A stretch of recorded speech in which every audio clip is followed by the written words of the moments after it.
I laughed so hard when I knew they were talking about John McGinley. Mm-hmm. And when they came up to me and they said, I cried, I knew they were talking about me. Well, the point being, with my politics and with my it can get pretty heavy. So I thought, I'm in a silly mood. I'm going to do something. Of course, my friend Donna Parker Price from high school, she and her husband John, whom I set up on their first date, by the way, all these years later, we're still together. Matchmaker. Exactly. But she said, she wrote, now I know you've lost your damn mind. And so people were saying, well, I know one thing you didn't have was a musical career. And I went, funny you should mention. I was an opera theater major in the voice performance major in the opera theater department at Indiana University, Bloomington, and studied piano. But I said, I also happen to be an actor, and I love that quote from Rosencrantz and Guildenstern, something like, we were demented children, mincing about in clothes no one ever wore, speaking words no one ever spoke, killing each other with wooden swords, swearing empty vows of vengeance after hollow protestations of faithfulness, whatever it is.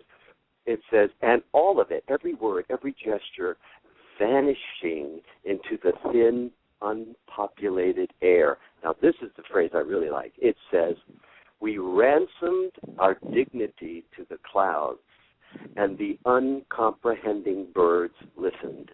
Don't you see? We're actors. We're the opposite of people. Yeah. Is that not heavy? That's and that great. says it. Yeah.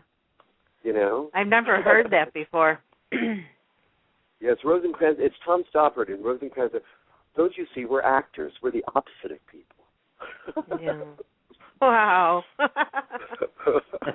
I love that. Well, I think you should do a CD or something of songs, because I'm sure there's a lot of people out there that would buy it. Well, we did that in Guiding Light. I released an album with a producer from the ABBA organization, but, I was classically trained, and I did not like musical theater because of it being very presentational. You know what I mean? I don't like the presentational aspect of musical theater, so I kind of shied away from that, although I did Curly at Oklahoma at the Sullivan Theater, and but few and far between. I did a wonderful musical project with Judith Ivey at the West Fest called Philco Blues, but it was a very dark, underlying psychosexual themes, rhythm and blues, quasi-country and western. Faith Prince, who won the Tony for God, she was in it. Barry Cullison, Judith Ivey. It was a very interesting project. And I also did Side by Side by Sondheim, and Sondheim elevated musical theater to a point beyond which, I heard an interview with Mandy Patinkin 2 weeks ago. He said, I study Sondheim lyrics every day. Really? And I thought, I know exactly what he means. You listen to songs like You Won't Go Away. What is it? As the days go by, I keep thinking, when does it end? When's the day I'll have started forgetting? Instead I keep on swearing and sweating and waiting and crying and whatever, and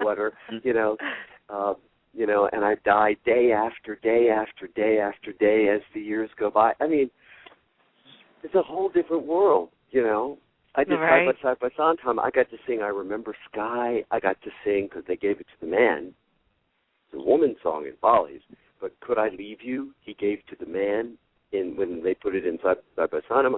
I got to sing Anyone Can Whistle. It's like these are art songs. He elevated the Broadway musical. Now, there were some people who said, like Sunday in the Park with George that was the big debate.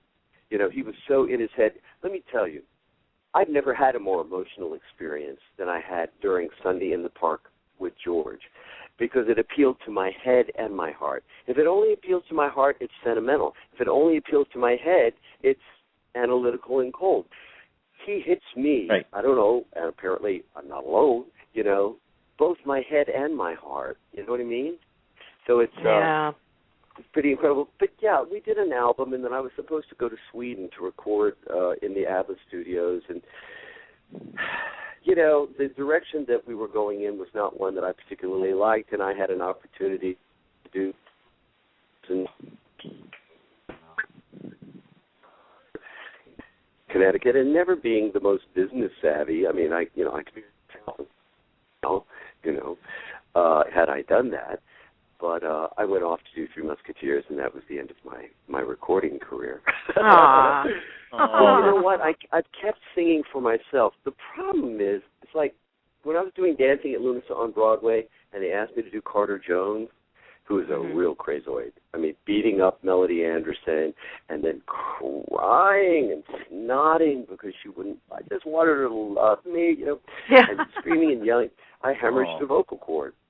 Oh no! And it was very funny. It was during a performance but the last week I was doing 30 to 40 pages of dialogue myself on all my children, and 8 performances of Dancing at Lunasa a week. Oh, my God. Oh, my God. It was incredible. For 4 months, it's one of the most exciting periods of my life. I'd be at ABC at 7 a.m. On a matinee day, they'd have a car waiting for me, take me. I'd do the matinee. They'd have a car waiting, take me back to ABC. I'd tape until I had to be back at the theater at 7:30. I'd do the show until 11. I'd go home. I'd rewrite all my lines. That's not true. I don't want to say that because the writers gave me wonderful material. They also let me, that was the show where they said, the director said, well, you're the only actor I've ever met who cuts his own lines. And I said, well, I would rather say something once, I said, that's I've got to say comfortable. this 3 times. What if we cut these 2? What if we move this one down here? Mm-hmm. So they got that it wasn't about my ego, Right. Except that my ego is very invested in being. I read something that a chorus line, Pat, the producer. Oh my God, Joseph. Oh my God, Pat, the famous guy from Public Theater. Joseph Pat. I'm sorry. My apologies to the Webiverse or Pat. Pat. I think that's his name. Anyway, he talked about Don McKechnie? Oh, Jesus Christ. I am just so fumbling all over this. Anyway, the point was the lead in chorus line. And he said she has, and I can't remember exactly how he put it, but an almost, not desperate, but something along those lines, desire to be good. And I thought, man, I connect with that. And to that extent, that's where my ego is. I want to be good. I'm not the greatest actor that ever lived. Please, that becomes evident early on. But I'm talking personal best, whatever Right, the I'm best given. that you can be. Yeah, the best that I can be. Now, in 2 weeks, I'm headed back to New York. My voice teacher is still in New York. Poor Mayan Bishop. He is so awesome. And I've had many voice teachers. My voice teacher at IU sang Tosca with Maria Callas at the Met in 1958, recorded Ballad of Baby Doe with Beverly Sills, sang Wagner all over the world with Birgit Nilsson. Okay, but I have to say, and he was great, Walter Castle, but I have to say Mayan Bishop is a voice healer. And I went to him, I did not even have 1 octave. And we will work for 3, 4, 5, 6 months to the point where I can get through an art song or leader or something again. And then I'll go and do one of my crazy roles and rip and brare through my book. And then I'll come back in shreds as I'm about to do again. Yeah. And he'll say, okay. Now, he must get really tired of it's like continually I'm in the remedial voice class, you know what I mean? But he's so wonderful, and I intend to start studying again. Music I pretty much have kept for me. And my dad being a minister, I've done a lot of singing in church. Right. And that's pretty much what it's been for me. I was for one whole year the music director at New Community of Faith in San Jose. My dad was doing an interim pastorate out there, wild little church. I just loved it. And I took a year off from acting, 2009. Played the piano and organ, sang, did programs, put together programs, quartets and stuff. But I was singing and playing every Sunday for an entire year. I only did an independent film, Separation Anxiety, that I had already agreed to. And then Warner Brothers asked me to voice an episode of Batman the Brave Bold, to play Professor Zoom, which was the character I played in the 1991 series, Barry Allen's arch enemy. They thought it would be cool for the fans if I flipped and was my own worst enemy. So that I did. But other than that, I turned down everything. I spent in this little church in the Bay Area making music with these wonderful, loving, accepting people where I could just be authentic. And it was one of the happiest years in recent memory. You know what I mean? So right. I don't know. You needed some downtime and just to be yourself for a little while, and you enjoyed what you did, and you made other people happy, and that's a good thing for everybody.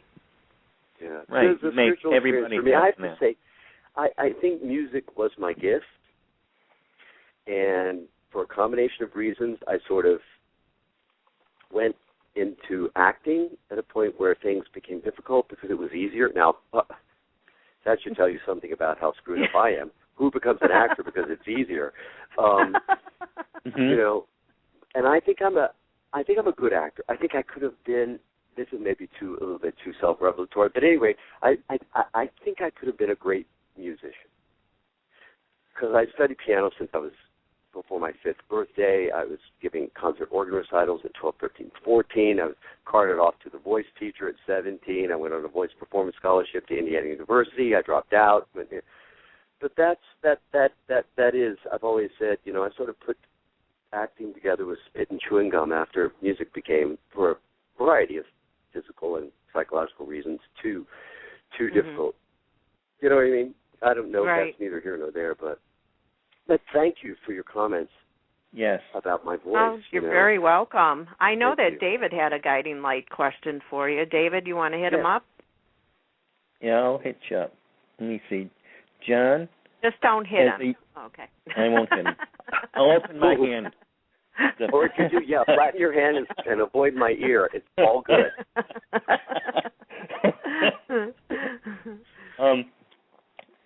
As a young guiding light enthusiast, I followed your tortured love story of Kelly and Morgan.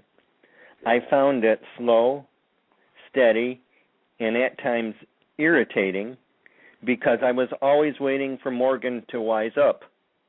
Yeah. For me, Marlon knew how to tell a story. What were your opinions of the story?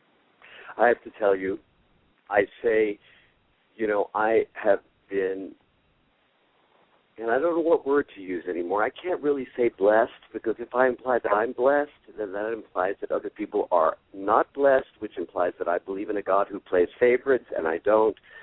But I have been fortunate to have been brought together with creative influences at really peak moments in my life, and that was one of them. I mean, I was like, if you were going to do daytime, to have hooked up with daytime at the beginning of 1980, which was headed into the peak of the youth boom and the viewership. I mean, the numbers we were getting then, they were. And not only then, but Doug Marland, I mean, my God, it was like, he had basically with Gloria Monty created the Luke Laura Scotty triangle, took General Hospital number one, and Procter & Gamble brought him over to CBS to do the same thing for it, and he had Kelly Morgan Nolan, Hillary, etc. But he was so invested in those characters, and it was a joy to play because he really cared, and he had been an actor, and that can be a trap. My God, I've worked with directors who have been actors, and it can either be a really good experience or a really bad one. I actually had to say to one director not too long ago, I get it. If you were playing the part, that's how you would do it. I get it. Mm-hmm. You know what I mean? And but anyway, the way that he would weave stories, and it became even more apparent. And then how lucky was I? I mean, I went off a guiding light in 1984. Yep. And Doug Marland had bailed to and had ended up at As the World Turns. And then he knew that there was more to me